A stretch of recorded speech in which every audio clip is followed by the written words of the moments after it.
கொத்துக்கறி Cola உருண்டை பொரிச்சு கொடுத்த உடனே எப்போமா குழம்பு வைப்பீங்க கோலா உருண்டையில் அப்படின்னு கேட்பாங்க.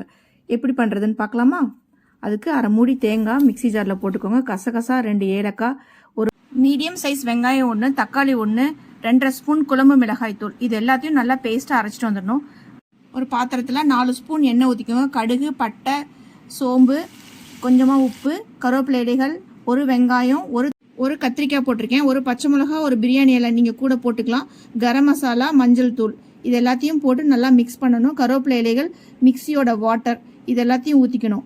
அதுக்கப்புறம் நம்ம அரைச்சி வச்சுருந்த பேஸ்ட் அதையும் போட்டு நல்லா ஃப்ரை பண்ணணும். எண்ணெயே ஊற்றாமல் நல்லா திருப்பி விடணும். அதுக்கப்புறம் நம்ம கரைச்சி வச்சுருந்த புளியை அந்த மிக்சியோட வாட்டரில் ஊற்றி கூட இதோட மிக்ஸ் பண்ணிடணும். மிக்ஸ் பண்ணதுக்கப்புறம் குழம்பு கலவா 2லேருந்து 3 டம்ளர் தண்ணி ஊற்றிட்டு கொத்தமல்லி இலைகள் போட்டு மூடி வச்சிங்கன்னா நல்லா கொதி வந்துடும்.